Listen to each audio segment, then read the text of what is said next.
मैं हूं स्वप्निल। बात करेंगे एसीबी के एक्शन की। अलवर के थाना गाजी नगर पालिका के ईओ अरुण शर्मा और उसके दलाल रमेश चंद सैनी को एसीबी ने 2 लाख रुपए की रिश्वत लेते रंगे हाथों पकड़ा, जबकि कनिष्ठ अभियंता भोलाराम मौके से फरार हो गया। एसीबी के एएसपी पुष्पेंद्र सिंह ने बताया कि नगर पालिका ईओ और जेईएन भोलाराम ने ठेकेदार से 29 लाख रुपए के बिल पास करने की एवज में 14% के 4,31,000 रुपए की डिमांड की थी। जब ठेकेदार का बिल पास कर दिया, उसके बाद लगातार रिश्वत का दबाव बनाया। शिकायत ठेकेदार ने जयपुर एसीबी को दी। इसके बाद एसीबी ने सत्यापन के बाद मंगलवार शाम दलाल को 2 लाख रुपए लेते गिरफ्तार किया। एसीबी ने संपर्क कर रिपोर्ट दी थी कि उसके जो ऑलरेडी काम किए हुए काम हैं उनकी एवज में और जो वर्तमान में वर्क ऑर्डर मिले हुए हैं उनकी एवज में ईओ और जेईएन उनसे कमीशन के पैसे मांग रहे हैं। तो इसका सत्यापन कराया गया। सत्यापन में पैसे की डिमांड आई। 29 लाख रुपए के जो बिल पास हुए हैं उनकी एवज में 14% जो है कमीशन के रूप में ये पैसे मांग रहे थे। जयपुर के रामबाग स्थित सुबोध स्कूल में आज अभिभावकों का जोरदार हंगामा दिखा। स्कूल प्रशासन की ओर से करीब 40 से ज्यादा बच्चों को पूरे स्कूल समय के दौरान लाइब्रेरी में बंद कर दिया गया।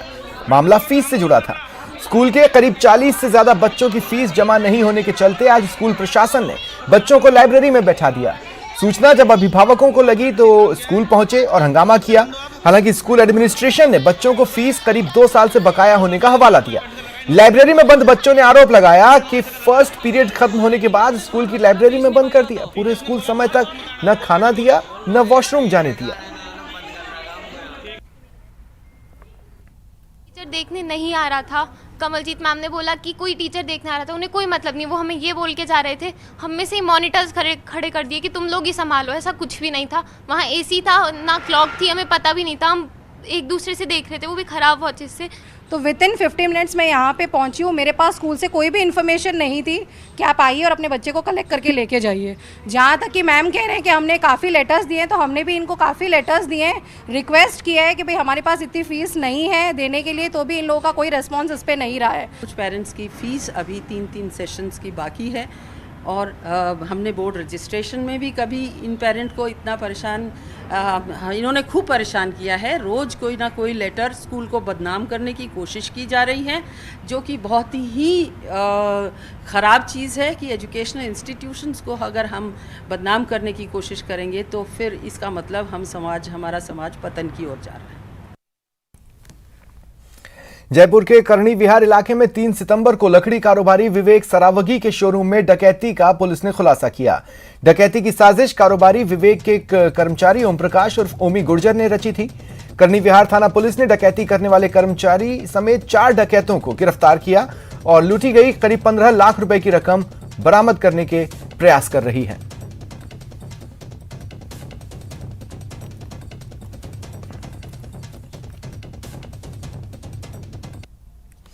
चेक किए गए, गहनता से पूछताछ की गई तो ये बात सामने आई कि जो परिवादी है उसका खुद का मैनेजर जिसका नाम ओम प्रकाश है वो इसमें संलिप्त था।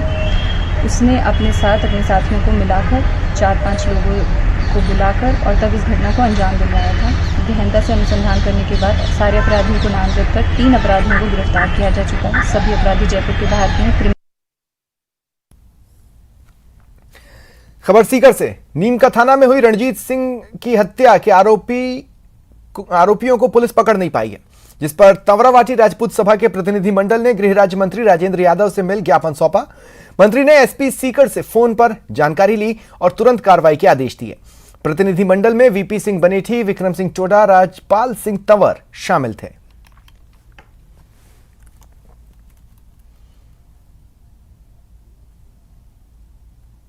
गृह राज्य मंत्री राजेंद्र जी यादव को हमने ज्ञापन दिया है और तंवरावाटी राजपूत सभा ने स्पष्ट रूप से कह दिया है कि इसकी जल्दी से जल्दी जांच करके हत्यारों को गिरफ्तार किया जाए। और मंत्री जी ने भी तुरंत प्रभाव से अपने एसपी साहब से और उच्च अधिकारियों से बात कर उनको आश्वस्त किया है कि जल्दी से जल्दी चाहे एक्सपर्ट टीम को बदला जाए या नई टीम को लगाकर इसको जाँच को जो है जल्दी से जल्दी इस हत्या का खुलासा किया जाए। तो हम लोग अभी वेट करेंगे और उसके बाद अगर पुलिस प्रशासन या सरकार से हमको उचित आश्वासन नहीं मिलता है तो जो हमने आंदोलन के लिए घोषणा कर रखी है वो आंदोलन हम निरंतर जारी रखेंगे। बात CHA के आंदोलन की। आज सरकार को 15 दिन के अल्टीमेटम के बाद CHA ने धरना स्थगित किया। आज भी किरोड़ी लाल के नेतृत्व में CHA का प्रतिनिधिमंडल सचिवालय पहुंचा, स्वास्थ्य सचिव से बातचीत की। हालांकि नतीजा नहीं निकला, जिसके बाद सांसद किरोड़ी लाल ने सरकार को 15 दिन का अल्टीमेटम दिया और कहा मांग पूरी की जाए, नहीं तो 22 सितंबर को विधानसभा का घेराव करेंगे। और इसके बाद धरना स्थगित हुआ।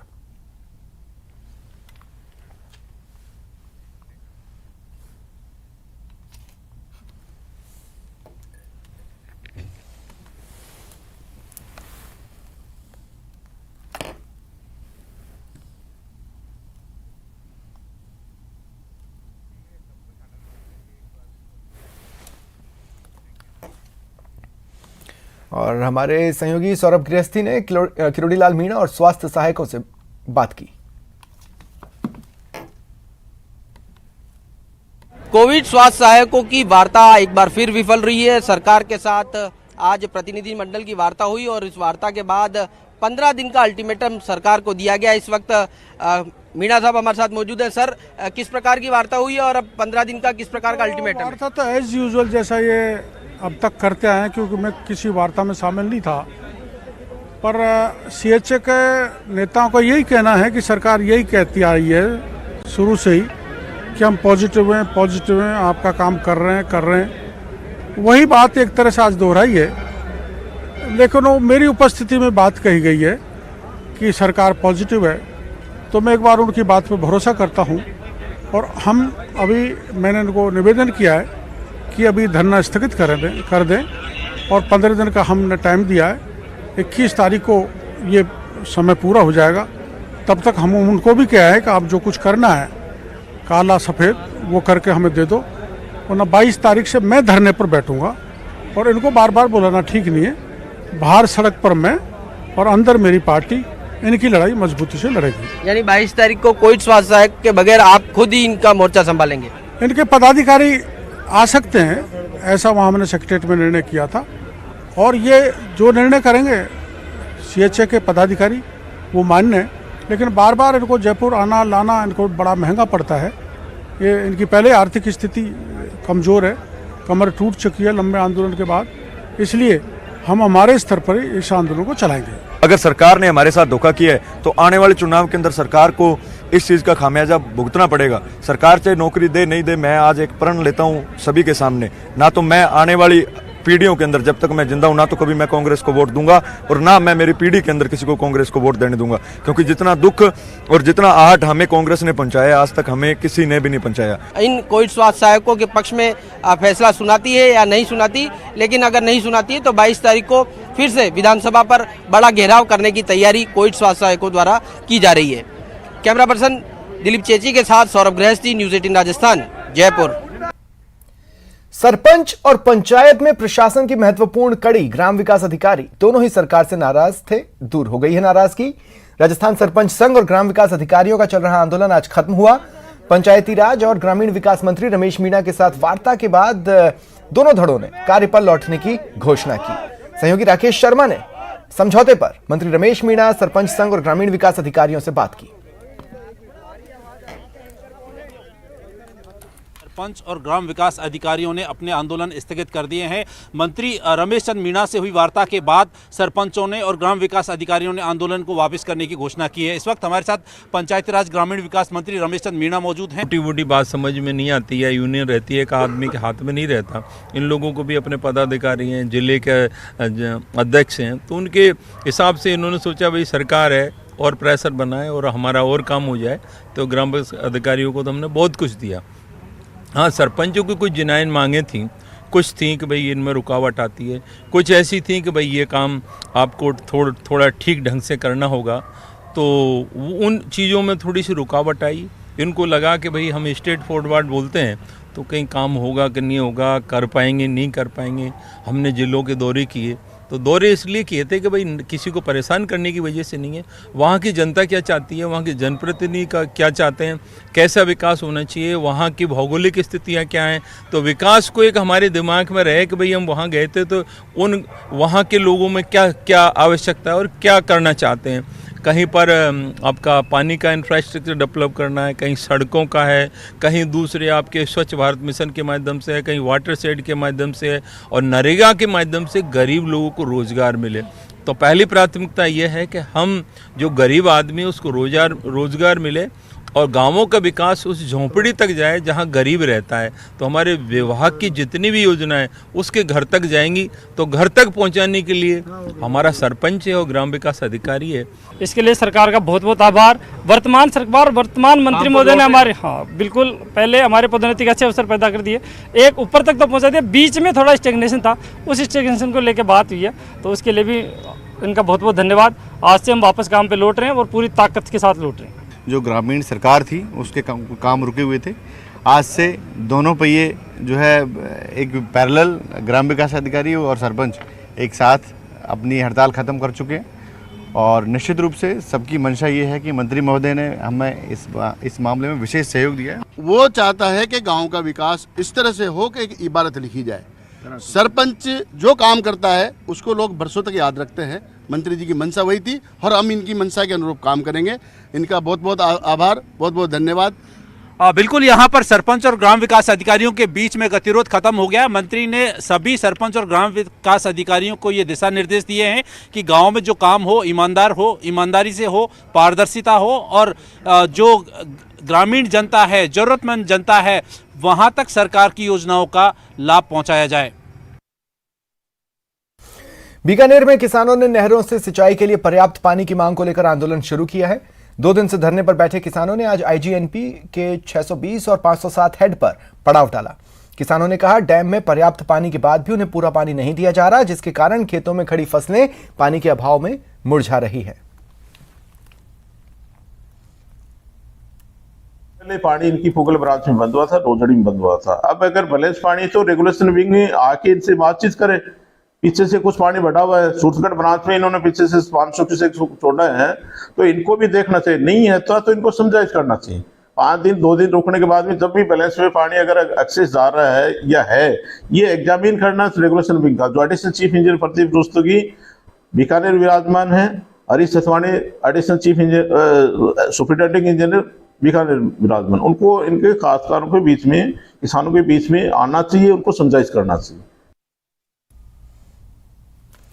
बीजेपी के प्रदेश अध्यक्ष सतीश पूनिया ने कांग्रेस पर हमला बोला। कहा महिला अत्याचार, किसान कर्ज माफी, युवाओं से वादा खिलाफी, कानून व्यवस्था की उड़ती धज्जियों के पाप इस सरकार को कहीं का नहीं छोड़ेंगे।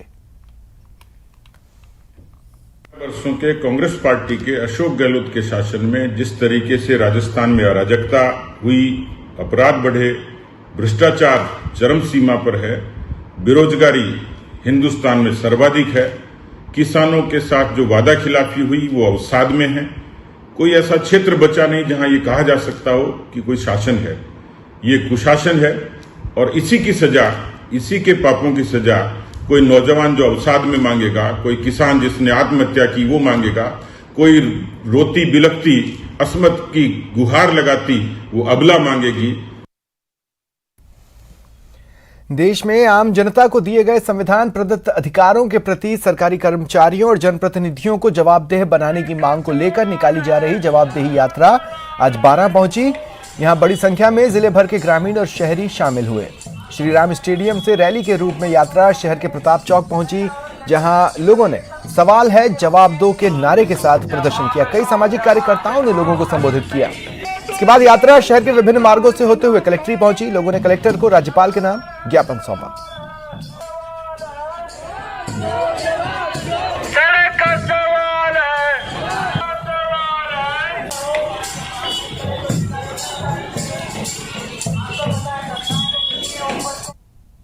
मजदूर लोग इस यात्रा में निकल रहे हैं, जिनको जब नरेगा में काम पूरा नहीं करते तो उनकी पेनल्टी लगती है। तो क्या सरकारी कर्मचारी अधिकारी का जॉब चार्ट पूरा नहीं हो तो पेनल्टी नहीं लगनी चाहिए?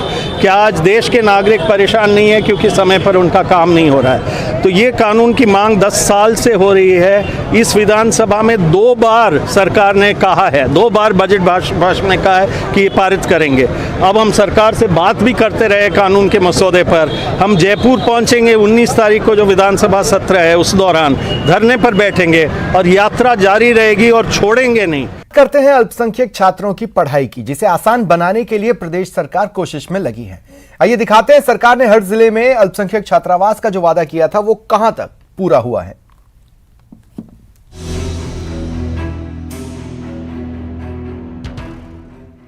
अल्पसंख्यक समुदाय के बच्चों की तालीम में अब हॉस्टल की कमी आड़े नहीं आएगी। ये वादा 2018 के चुनाव में किया गया था, लेकिन 4 साल बीत जाने के बाद भी ये वादा पूरा नहीं हो सका।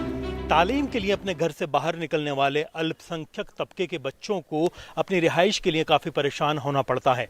लिहाजा राज्य सरकार ने ऐलान किया था कि प्रदेश भर के तमाम जो संभागीय मुख्यालय हैं, ज़िला मुख्यालय हैं और अल्पसंख्यक बाहुल्य क्षेत्र हैं, वहाँ पर हॉस्टल बनाए जाएंगे ताकि ऐसे बच्चों को तालीम में परेशानी ना हो।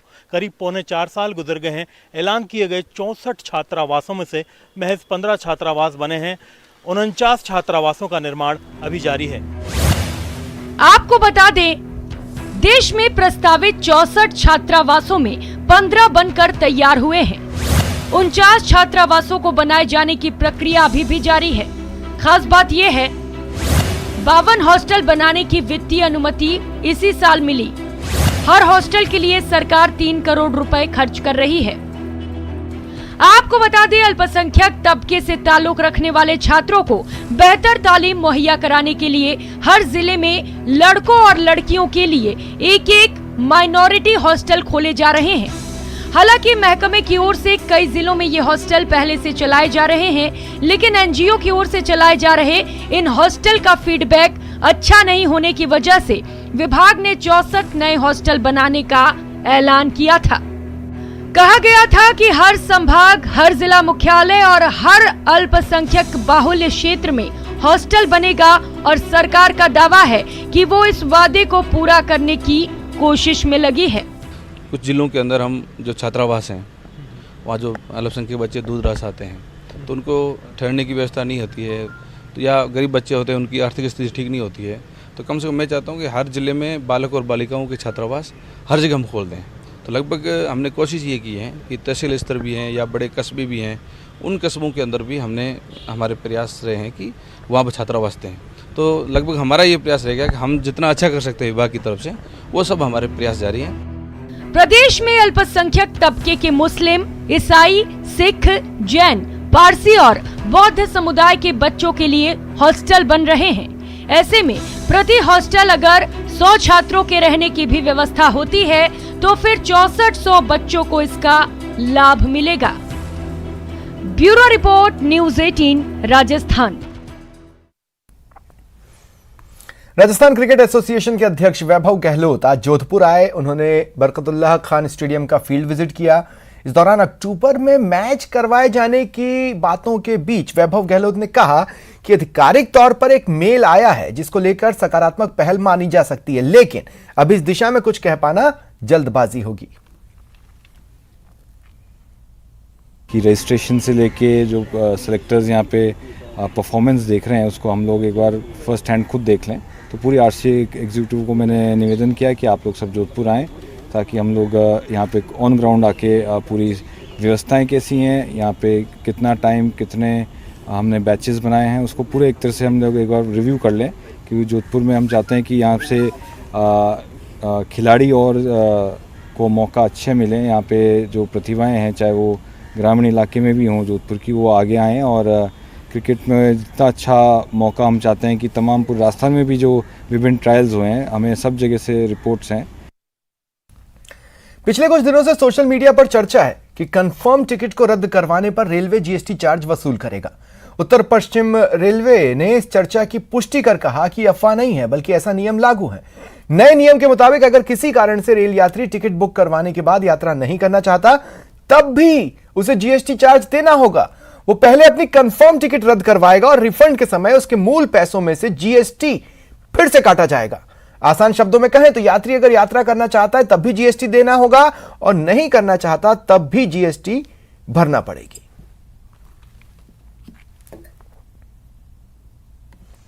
ने बताया कि नियमों में कुछ बदलाव है, ये एक स्वाभाविक चीज़ है। जैसे कि टिकट का आपने जैसे बताया, तो जीएसटी का जो ये मुद्दा है, ये हम रेलवे बोर्ड जो हमारे मंत्रालय है उसके निर्देश के अनुसार करते हैं, और जैसा वहाँ से आदेश होता है वो पूरी भारतीय रेल पे ये पद्धति लागू